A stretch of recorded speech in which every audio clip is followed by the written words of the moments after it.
Good evening, Santa. Good evening, KSQD listeners. Good evening, Santa Cruz, Monterey, Central Coast, and beyond. My name is Luigi Oppido, owner-operator of Pleasure Point Computers, right by the beach here in beautiful Santa Cruz, California.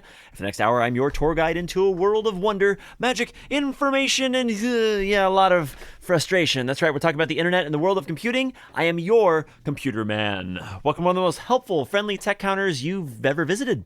I'd like to welcome you to your Tuesday night, to your local radio station, your local KSQD, Santa Cruz, KSQT Prunedale, 89.5, 89.7, and 90.7 FM, and always online at ksqd.org, as well as our amazing app.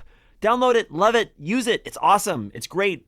Google Play, Apple App Store, it's around the spectrum. It's awesome. It works really well, interacts with your phone. You can play it when your lock screen's locked, and interact and pause and fast forward and contact us. It's all sorts of cool stuff. So check it out, download it. It's free, and it's a great way to have KSQD in your pocket anywhere around the world.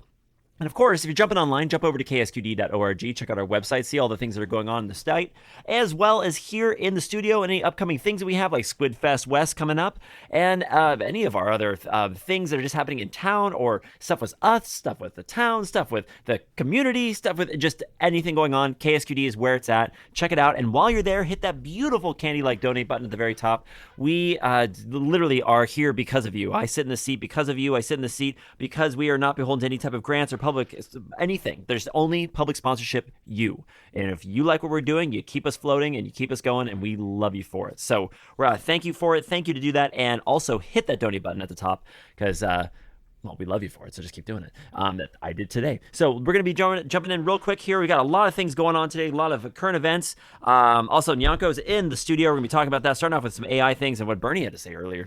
We're going to get into that in just a moment. Of course, if you want to reach out to me after the show, Luigi, Luigi, at pleasurepointcomputers with an S.com. A lot of you have been emailing me. That's awesome. You have questions, you've got comments, you've got things you want to talk about. Keep it coming. I love hearing from you. Again, Luigi, Luigi, at pleasurepointcomputers with an S.com. There was a ksqd.org. I have that as well. I just don't check it as often, so you'll definitely get to me if you get to the first one.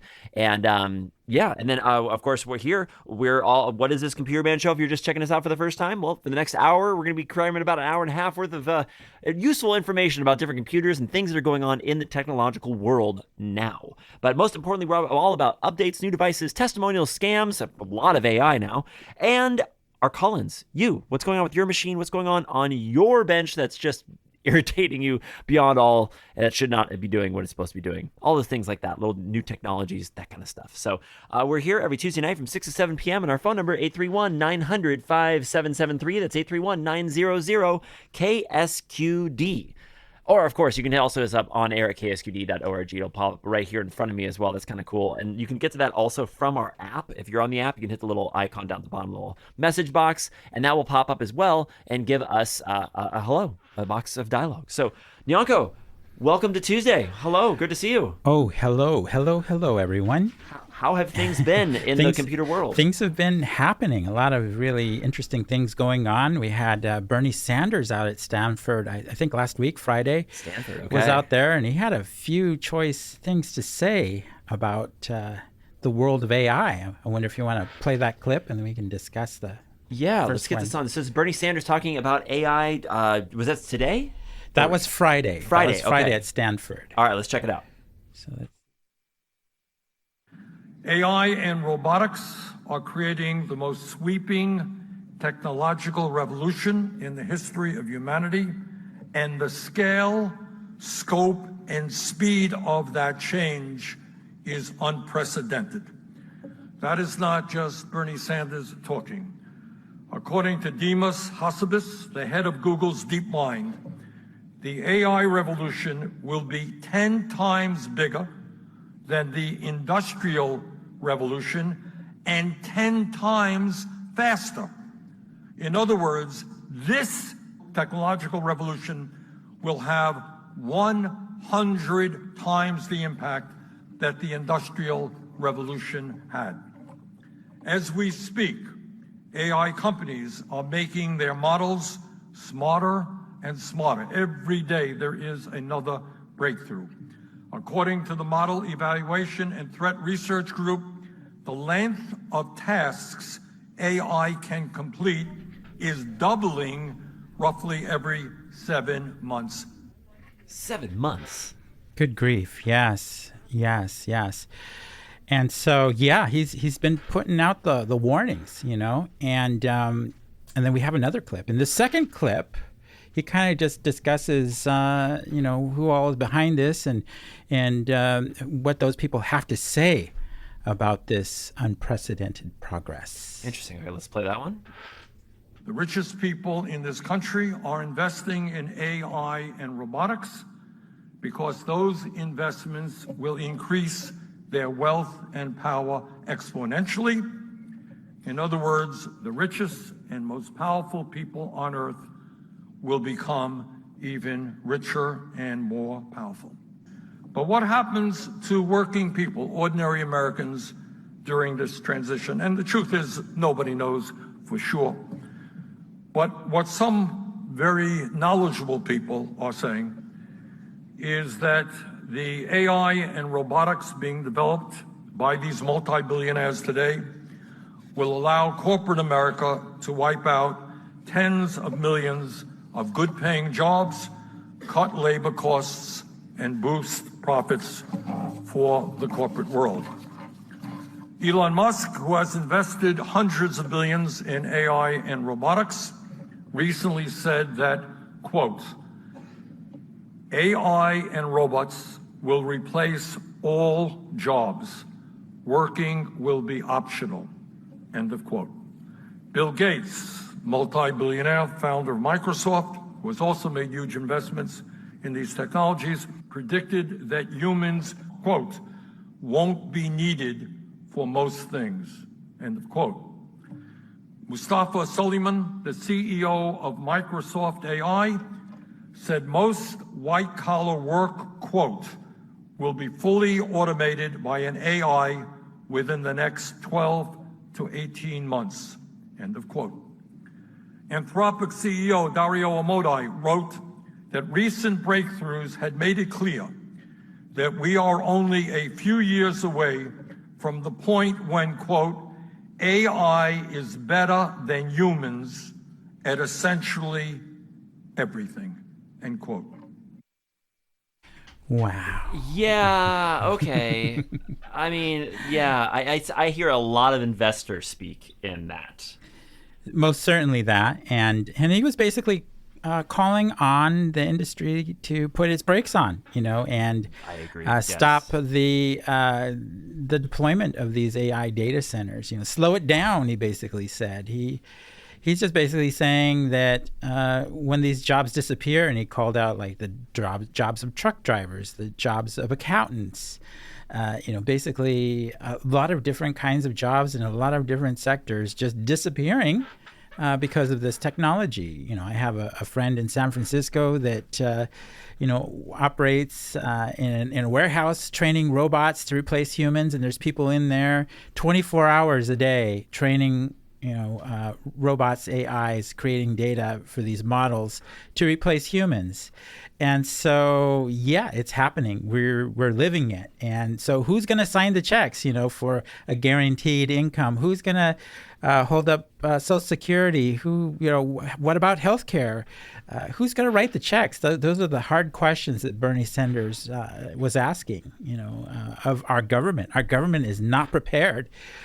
As a society, we're not prepared for what is upon us. And see, it sucks because you could take this story and turn it into the most positive, amazing thing. You're like, oh my gosh, these jobs are going away, and the people that are working those jobs will be able to be free to do art and to live their lives and to do that, right? There's that other, utopian idea behind it. This is Star Trek. This right? is the stuff of Star Trek. But the problem is we have not evolved as a society to that point where we can truly live in utopia, because there's this necessity to feed the profit machine, capitalism. And looks like we have a call. Yeah, love it. All right, and your phone lines the phone lines are open, 831-900-5773 if you'd like to get on the conversation. We've got someone calling in. Let's see what's going on out in the real world. Hello, you're on with the Computer Man. How can I help you? Hello? Hello, you're on the air. How can I help you? Hey, Luigi, how are you doing? Hey, doing well, man. How are you? I'm here just working out at the gym here at the community college. Sounds good, dude. Do you have anything to chime in about AI? Man. What's that? Have anything to chime in about the AI? AI sucks, man. I don't give a hell about AI. AI to me is garbage. I'd rather just use my thinking. I'd rather use my brain than let it rot. What about going through the drive-thru and ordering 10 million cups of ice?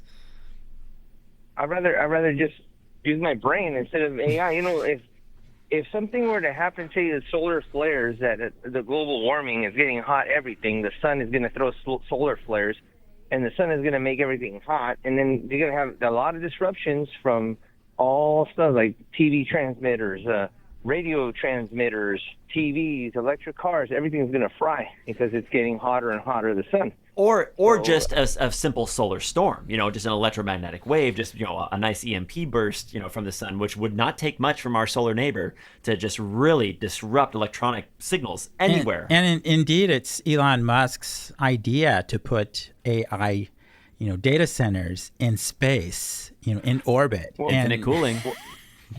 Yeah. Well, another thing I could relate to that. When I used to watch King of the Hill back in the late '90s when it first came out. Nice. Dale Gribble said something very, very. Now that it's ahead of time. At the time, he said, "Computers." So, did you hear about the computers beating the Chinese in chess? Soon they're gonna start beating people. Yep. I mean, computers can do amazing things as long as they're powered, as long as they're controlled, as long as their software's running, as long as everything is working the way they're supposed to do, and they're supposed to be doing, and their software is doing and getting the correct commands. Yes, computers can do incredible things. Yeah, and this is kind of like what the X-Files was predicting in that episode 6. I think it's season 6, episode 2, Kill Switch, about that AI that it was like in a attaché portfolio case, and all of a sudden, this guy, the techie guy, was at a diner, and all of a sudden he was like eating right there at the diner, and then all of a sudden the AI said that, like a false call, that there was like drug dealers there and the FBI, and then it was like a massive shootout, and everybody got killed, and then the AI attaché was retrieved by Mulder and Scully, and whenever they went, it was being tracked and stuff, and then all of a sudden they it was weird, and then they threw the GPS laser, shoo, oh my god, man, this was back in '98, man. Yeah, it's like Minority Report. Have you seen the movie Minority Report with Tom Cruise? Yeah, that's the one where they tell the future deaths and all that kind of stuff. Where they have the mind people, and they arrest the people right before they commit the crimes. That thing. Yeah. Most of the technologies. I was working in some in a private sector, but I was doing governmental stuff. A lot of the technologies they used in Minority Report, the retina scanning, the handprint ID, all that kind of stuff, existed at that time. And it was products that existed that they used in this fanatical way, but it was there. Those technologies existed. The stuff that we see as the layman's here in the consumer world is. There's a lot of really high-tech, incredible stuff out there that we have no idea, that's been around for years, that we haven't even gone to. I mean, well, it's what I think is really interesting about the AI stuff is what China's doing with it immediately. These robotic traffic people. They're out there. They're putting they've given them guns. And they have them up on the hillside protecting. What is that? There's something. Is it like a Tibetan border, or there's some border up there they have? Interesting. Yeah, but there's 20 of them up there, and one of them they took a film and they kind of fell down the hill or something. It took a wrong step. I am interested. I wish I could just watch from another planet and watch it as a show and see how it unfolds rather than being smack dab in the middle of all this stuff. It's I don't know where it's going to go. Microsoft alone. Yeah, I know what you mean. But people need to destroy that stuff. There's going to be resistance, and I hope people wake up and throw that system off. Because we can't have that stuff. It'll be interesting to see. Man. Yeah, we can't be playing God. There's only one God. Be interesting to see what happens when if there is kind of a push for Ludditism. There's that whole flip phone movement, where it's dude, get off of this, get off that, get off, to unplug, go out and play till the streetlights come on type stuff.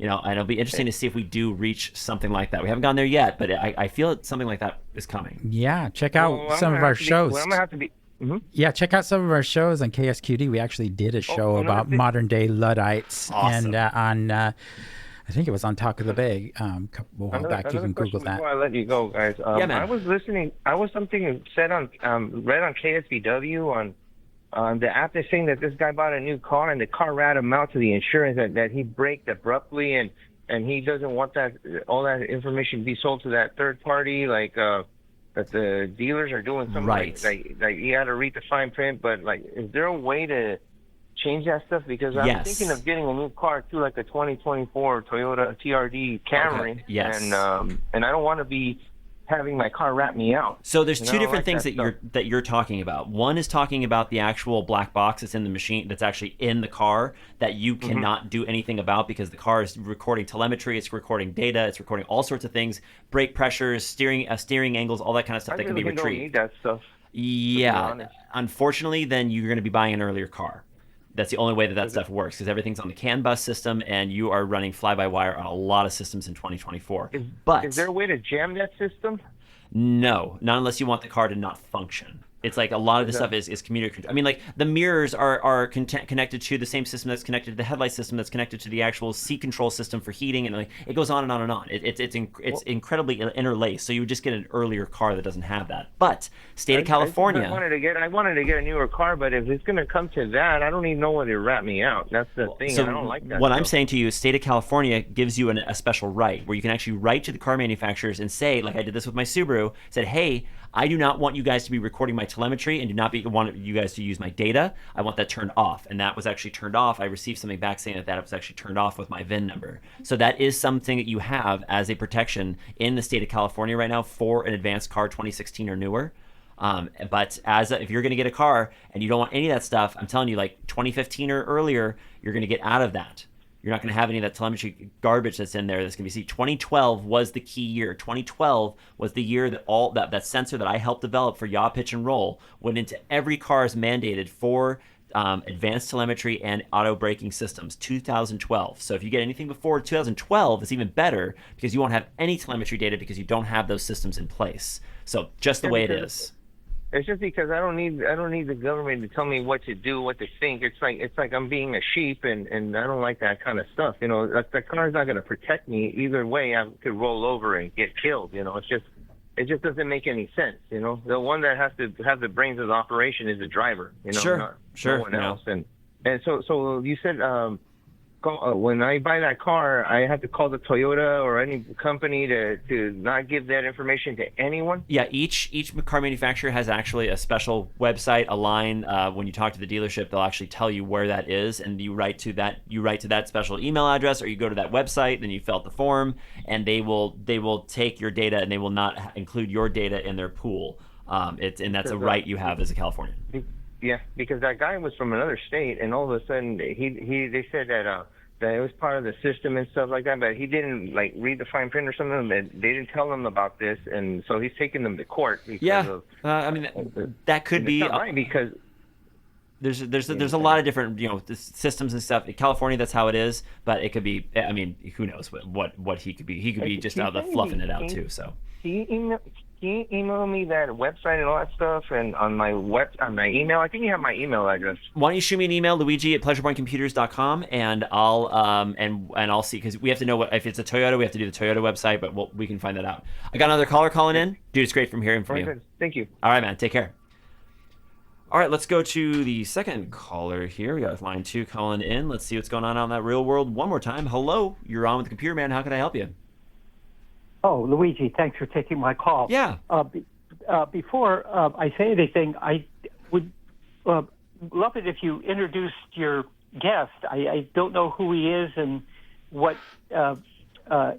he's associated with. Of course. Yes. Hello out there. My name is Nyanko, and I am an engineer here at KSQD and board operator and producer, and here I am talking to you.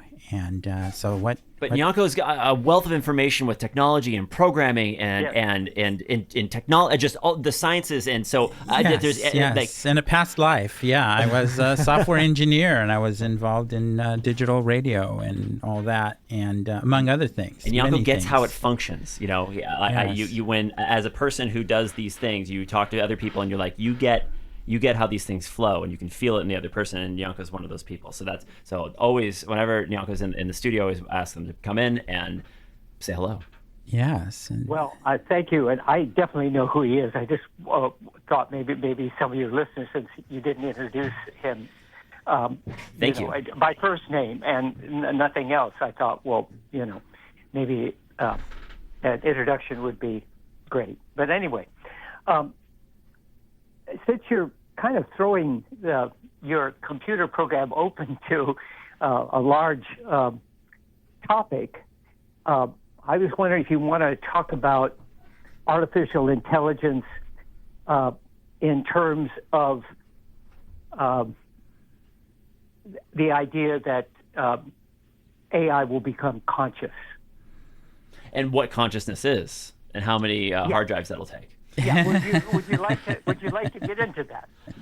We could spend a couple minutes on it. We are a little bit in left field here, but we could yes, yes, because that absolutely has something to do with what we're handing over to AI. So yes, and certainly I would recommend, if you haven't listened to Bernie's speech over there at Stanford, to listen to that, because he talks a little bit about it, but much like Bernie, it's a really complex topic, and it is one where there's a lot of differences in opinion and in different timelines, but we're probably marching ever closer, much like we're moving ever closer to fusion energy, though who knows if we'll achieve AGI before we achieve fusion, though.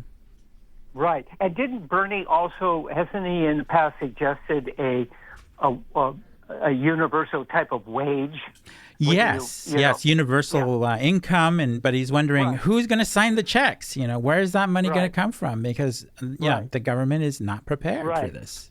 Right, and the idea that all jobs will be taken is just really bizarre. I mean, one could ask, well, what about sex workers? And well, if you've ever watched the movie Her or other movies, they're only fantasizing about having sex partners that are robots. And if you look at the internet and the history of the internet and the technology that are around, why do we have YouTube?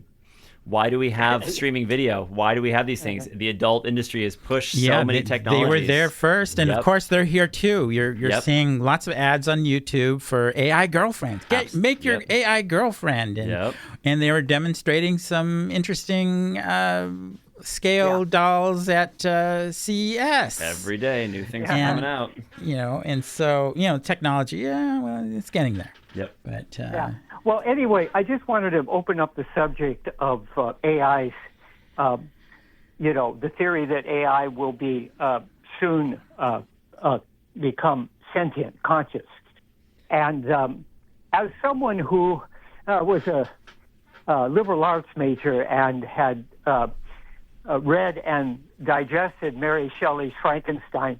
Nice. She predicted all this. This was a book that she wrote at 19 years old. It's just amazing. Mary Shelley's mistress and wife of Percy Shelley, and this was a moral tale of warning. But today, with the sciences being funded and the humanities being underfunded and nobody reading classics like this, you get people like Ray Kurzweil, who is one of the leading voices in the AI revolution for robotics and all that. And if you really want to see how insane this is, let me recommend on Amazon Prime the documentary Artificial Immortality from 2022. And it asks the question, do you want to create an immortal version of yourself? And this was just all a pipe dream until they say this decade. And they're showing how the advancements in the latest technological AI, robotics, and biotech make this entirely possible. Even Deepak Chopra is on there, and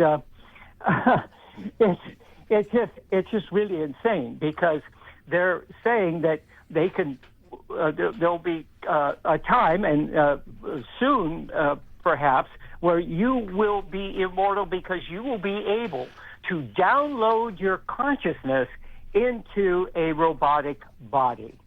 This is how insane, these people are so deluded. First of all, if I may just vent for a moment. First of all, this is the mechanistic, materialistic science pipe dream. This is in fact, their wet dream. Oh yeah. When it comes to that's a word for it. Yes. Robotic surrogates. This is what they're looking forward to, and never mind that they don't know what consciousness is. Well, their theory is that it's consciousness is a byproduct of chemical reactions in the brain. B, the brain is a computer is the perfect model for the brain. There are neuroscientists who say this is all BS. It's a bad model for the brain. But nevertheless, this is what they're saying. They don't believe consciousness is primary. It's a secondary product. And they don't ask themselves, what about imagination? What about art? And all this. Because an AI can play chess, then it must be conscious.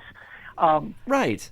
Again, they don't define their terms about what consciousness is. They don't know what it is, and yet they're saying they're going to download consciousness into a robot. This is where we are today.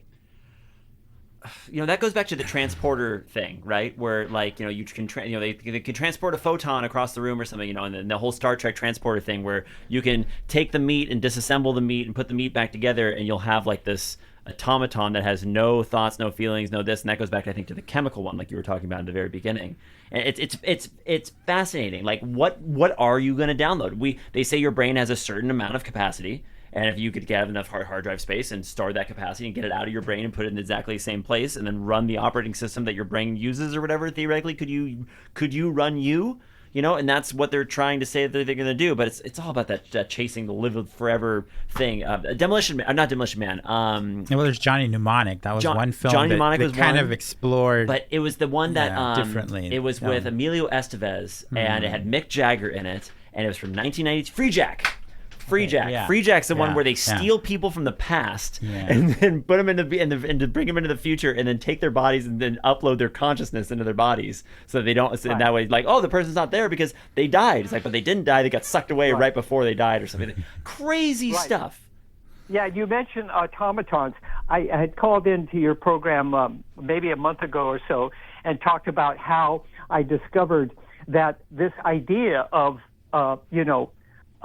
fully conscious automatons was a dream that goes back to the early 18th century when they were into automatons and robots. And in fact, in 1927, Fritz Lang, the German director, made that great classic silent film, Metropolis. Oh yes, one of my favorites. Me too. I have a copy of it. I can see it on my shelf right now. Yes.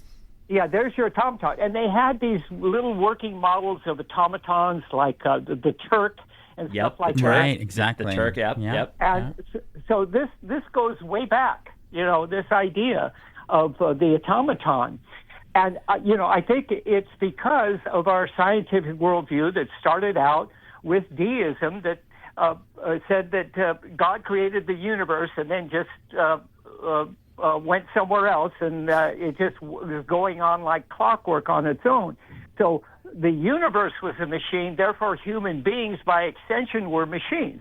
This is the machine fantasy. This is what it comes down to. The idea of the machine as a sentient being.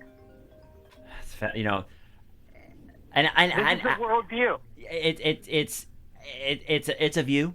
It's interesting, but to put that in a bottle or in a hard drive and then store it in a data center and then run it, that's going to be the interesting thing. That's the problem is I don't think we have enough hard drives and enough RAM. We clearly don't because they're sold out for years in advance. Yeah. It's just trying to do AGI or anything that approximates AGI with the technology that we have now, with the capabilities of that technology, just doesn't seem to make sense. But, technology Now, marches on, It sure does. It sure does. And, computers that didn't fit into a room, also didn't make sense either. And here we are with it in Yeah, our well, pockets. there's certainly Meta is developing and patenting AI technology designed to keep people's profiles active after they pass away, creating these digital ghosts, these chatbots that will interact with you, that will create posts.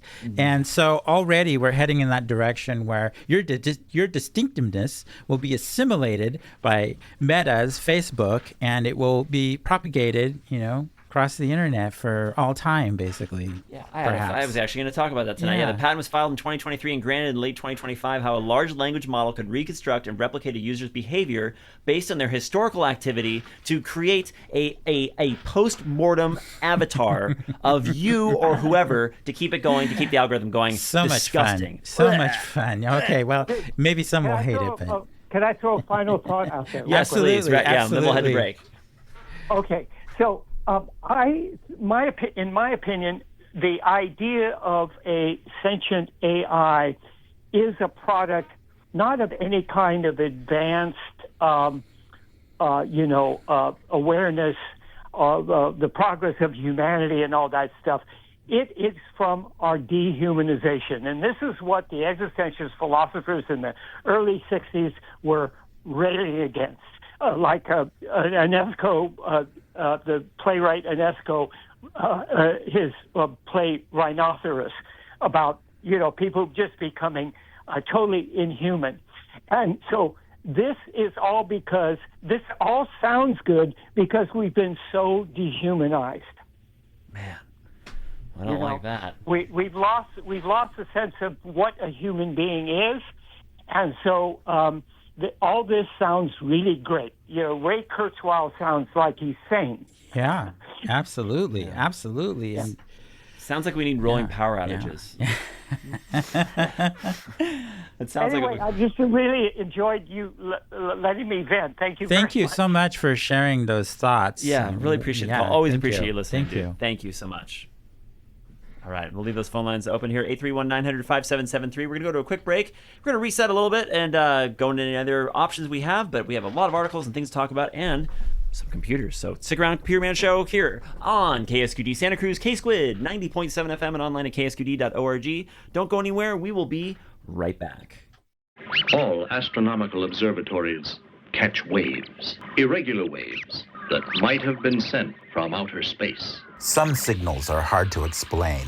This one comes from Santa Cruz, KSQD, KSQD 90.7 FM, community radio for Earth and beyond. And we're back here with the Computer Man Show here on KSQD Santa Cruz, KSQD 90.7 FM and online at ksqd.org. I heard Penelope's out there listening. Penelope, I love you. Hope you're doing awesome out there.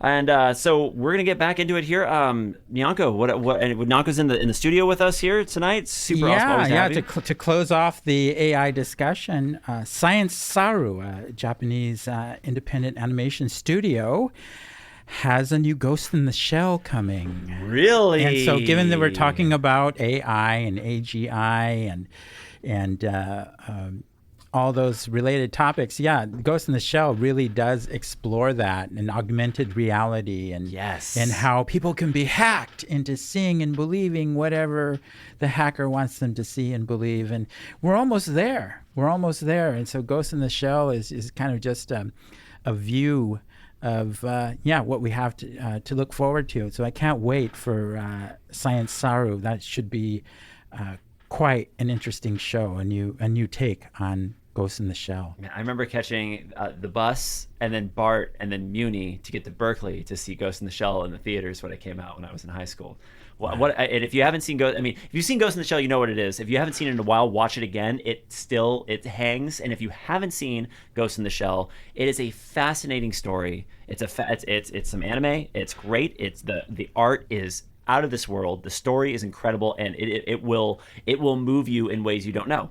It's relevant more than ever. So check it out. It's cool. It's great. That's so cool though. I wonder where that will go.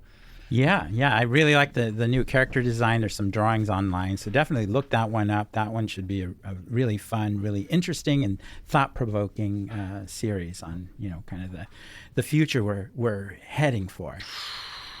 Yeah. Man, because we already have so much stuff being thrown at us by a dedicated programmed algorithm to make sure that you keep engaged, you keep scrolling, you keep seeing things. It's designed, it's there, it's been proven, it exists. So this, like Ghost in the Shell, is like that next level of actually changing what you're seeing in order to make that reality true. And and how close are we to that? We don't know. Yeah, maybe closer than we know. think. So.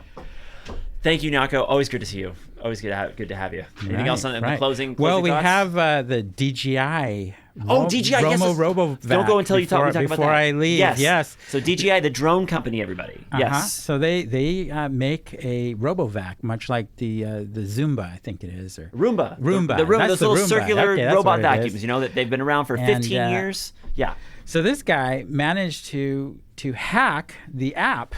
And he wanted to control his RoboVac. So I'm going to stop you real quick before that. These robot vacuums have cameras on them.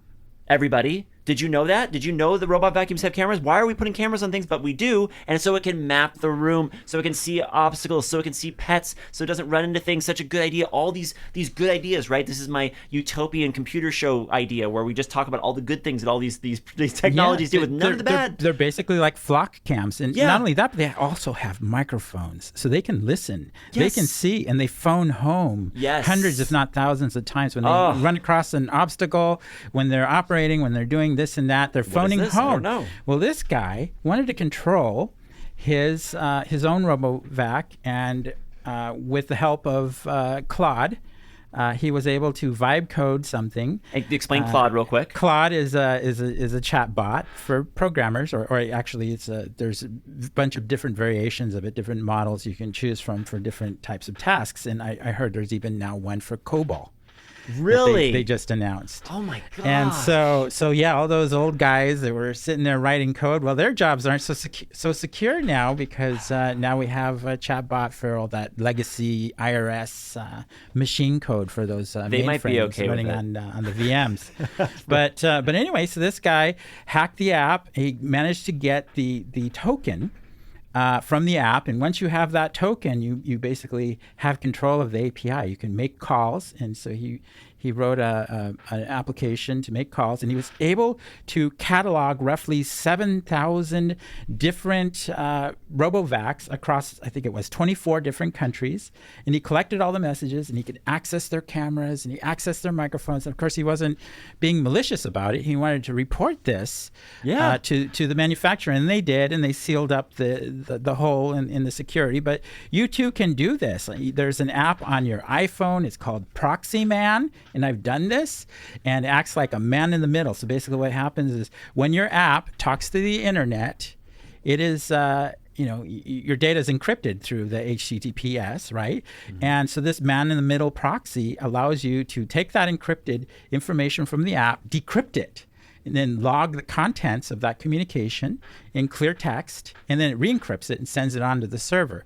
And so you can have the two-way communications between the what the app is sending and what the app is receiving, and you have clear text of all that, including API tokens, which is what you need to take control of the API.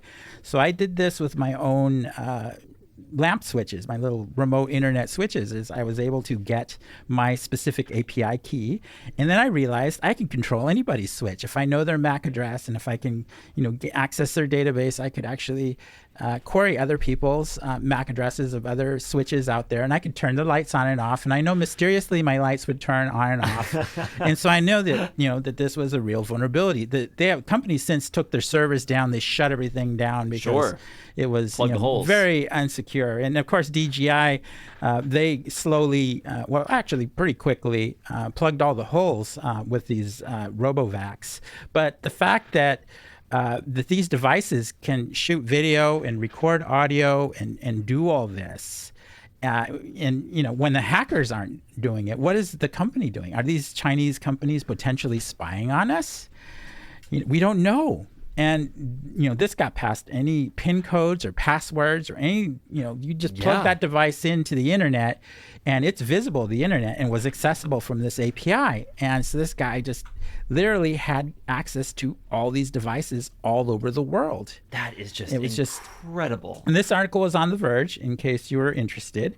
And it was the DJI RoboVac had security so poor, this man remotely accessed thousands of them. Is the name of the title of the article. So I'm curious about that first step, that first decryption process. Like, how did he get the key? Was the encryption that they were using? I'm using the air quotes, radio air quotes. Was the encryption like an 8-bit key or something like that? It was like I think maybe it was a 15-byte string. But once again, with you install a proxy on your phone or your computer with the appropriate keys. Of course, it's not easy to do. You have to follow all the steps. You have to install all the keys or all the certificates, actually. You install the certificates on your device and you make it so that your certificates are trusted. And so then your app in your iOS doesn't, or Android or whatever you're using, doesn't know the difference. It just say, I trust this. And it hands over the data and then you decrypt it, log it. And that's what I do. That's the secret to hacking these APIs and these black box APIs. And thanks to the super power of your programming chatbots like Claude, which a lot of programmers really swear by that one, you can totally make short work out of these APIs and control the world. Have an army of RoboVacs at your beck and call. And that just goes again to say that how vulnerable a network can be as long as you have one device. You have your whole network, all these firewalls, all this stuff, and someone comes and throws some, I got this light bulb in China and I wanted to just have a cool blue light on my desk or whatever. You plug it in, throw it on the network, and all of a sudden that is the point of contingency. That is the entry point, and it just thwarts everything else because it goes past it. Crazy. Yeah. So, I mean, and what else is out there? That's just the stuff that we know. When they throw cameras on stuff like this, and then they obviously didn't do any type of pen testing, no penetration testing. Apparently not. They didn't think anybody would get the application token. But the deal is that a lot of these Chinese apps that you see for all these Chinese light bulbs and various other things, all these Internet of Things devices, they all could potentially have these vulnerabilities. And all it takes is a clever hacker to figure out there's an army of these devices out there that they can do nefarious things with. And this is kind of just buyer beware, when you buy off-brand technology and even when you buy name brand technology. Yes. Certainly there's been a lot of cases where at Best Buy where they had these branded Internet of Things, like from refrigerators to whatnot. They ended up refunding everybody their money and saying, this stuff is so broken security-wise that we just, going to give you your money back. Turn it off, get rid of it. Yep. Unplug it. You can't trust it. Yeah, it's fascinating. And then some people are like, I'll just take the money and I'll just keep it. Yeah, I'll just let it go. And you're like, okay. It's like getting those seeds in the mail. Random. And and so when we were talking about cars earlier, some of the cars can be hacked. People can stop them in the road or can cause them to steer in a strange way or brake in a strange way. And so cars are vulnerable as well. And of course, these automotive companies are also taking advantage of the owners by selling subscription. Like you want the seat warmer feature, you got to pay for that. Yep. Or you want your Tesla self-driving or whatever level of self-driving, you have to pay for that. Absolutely. And so it's cheaper just to manufacture everything already built in. Your seat heaters, the coils are sitting in the seats. Yeah, but if you want to turn them on. Yeah, everything is going subscription-based. Even engineering test equipment that technicians use to turn on certain features on your test equipment, you have to subscribe to it. Or on your software, you want a certain feature.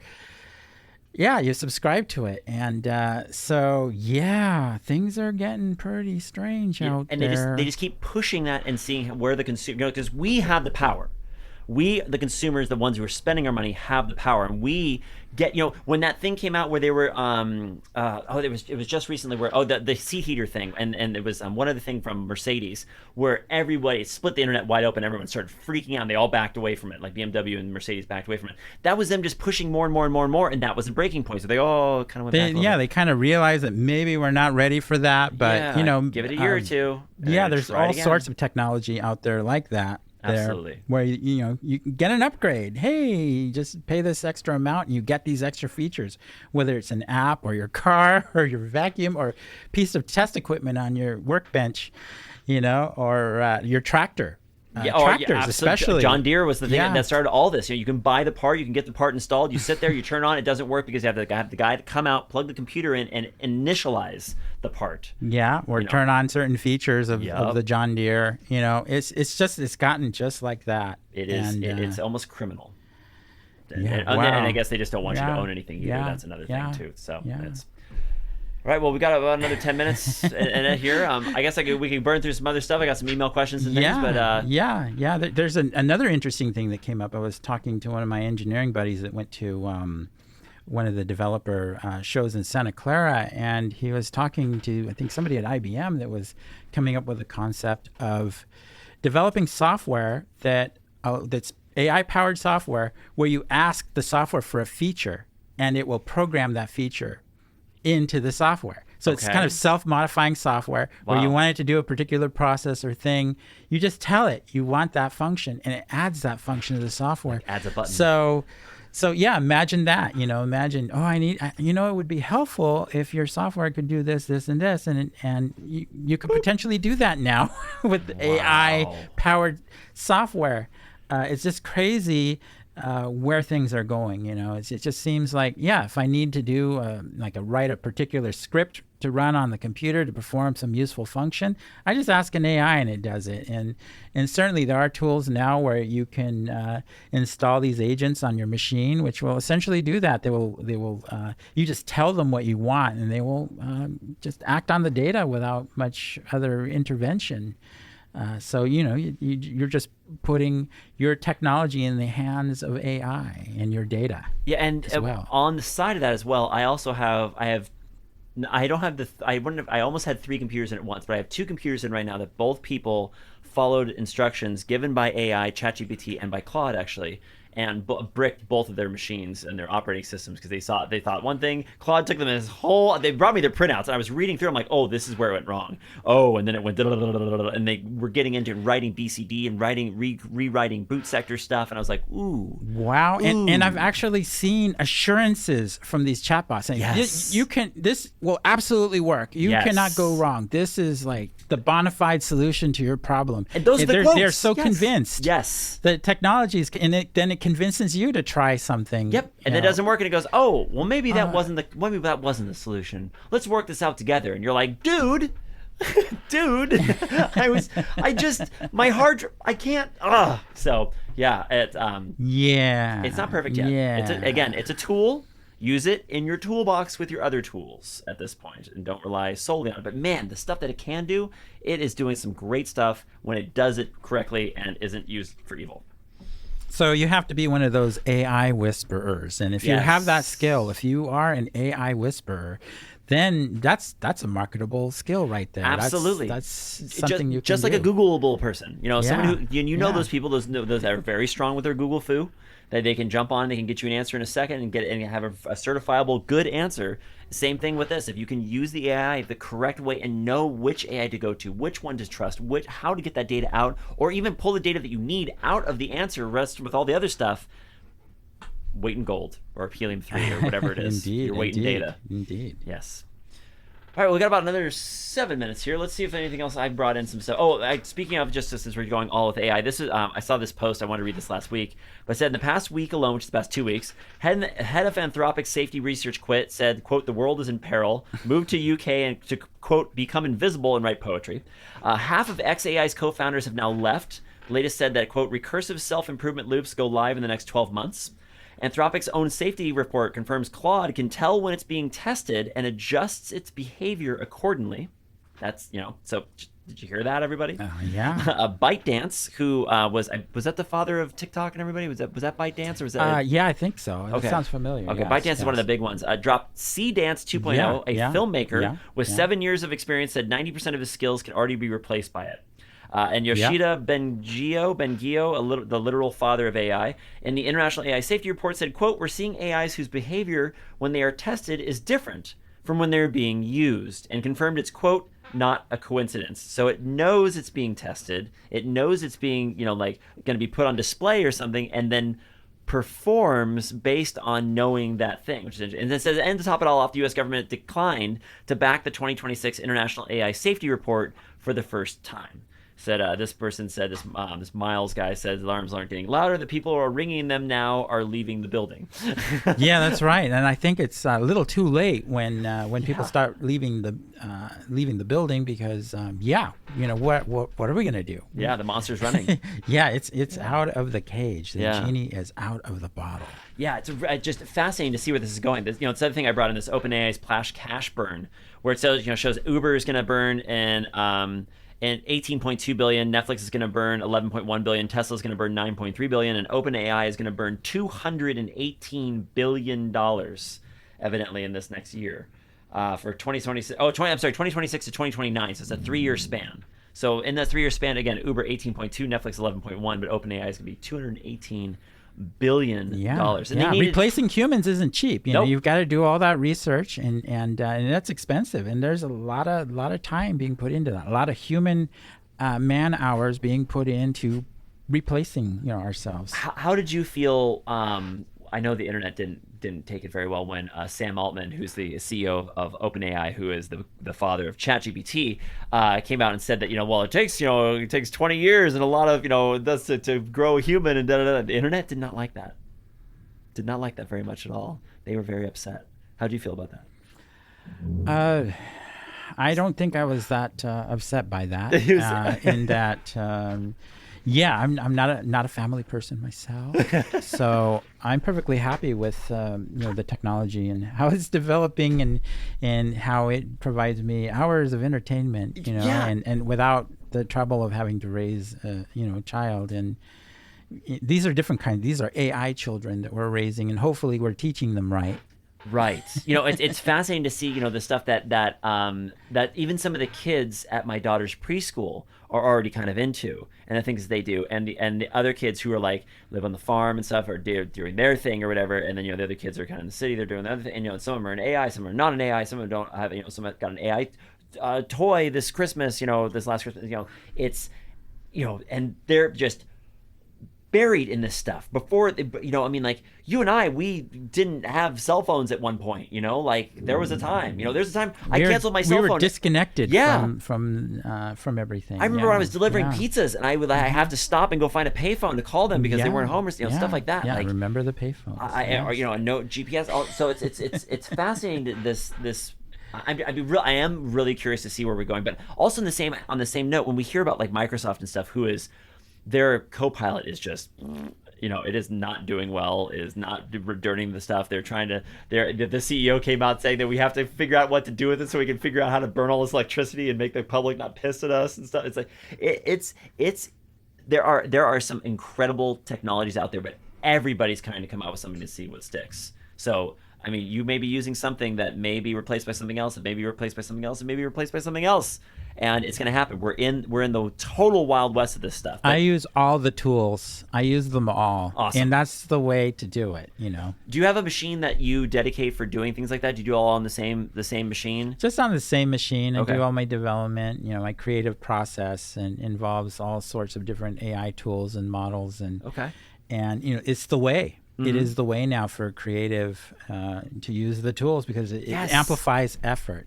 It just massive amplification of effort. And I think people don't understand that I think that the mad feeling of it is that it's not a tool. It is a replacement. And you are using it as a tool. You have it in your immense arsenal of your toolbox. Yeah, it's one of your things that you can use, right? Yeah, it's so quick. It makes problem solving just amazing. There was an issue at a Chinese restaurant that I went to, and I did quick AI search and found the answer and helped the store manager out and said, this is the problem, here's how you solve it. It's just check out the beat while the DJ revolves. Just like that. It's like it's an extension to my brain. Yes, and that is what people. I think also people are really in that dystopian mindset right now. It is like the ghost in the shell concept. People have cyborg brain implants. Well, this is kind of one step closer to that. Yeah, we you have just have our it AI tools in your phone.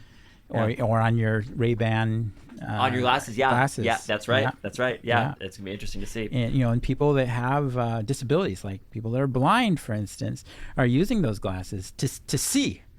Yes. Yeah, because it's being descriptive. There's that Yeah. there's that one app where you can get on it where it's like help a blind person or something, and you sign up on the app and they'll randomly call you. Yeah. And they FaceTime Yeah. you. Like, what am I looking at? You're like, oh yeah, that's the almond milk right there. Yeah. No, Yeah, the one below. yeah. Or, 2 down. Okay, there it or is. Yeah. It'll pull up the article for you and read it to you. Yes. That's Oh. the other thing. This technology is amazing for people that are blind. Yes. They are just And the they're elderly, transformed. and- yes. I see this guy who does woodwork. He's blind, and these Ray-Ban glasses totally help him out and let him do the things that he does. It's amazing. That's amazing. That's incredible. Amazing. All right. Well, I think we've reached the end of another show here. Nyanko, thank you so much for your time. Thank you for your insight. Thank you Never for your enough time. expertise. Never I know. enough time An for hour and a this half stuff. show into an hour. We always do it every time. So love to have you, everybody out there. Thank you so much here at KSQD, KSQD.org. This has been the Computer Man Show here on KSQD Santa Cruz, KSQD 90.7 FM, and online at KSQD.org. Hope you all have a positively charged evening out there. And until next time, I am your Computer Man. See you next time.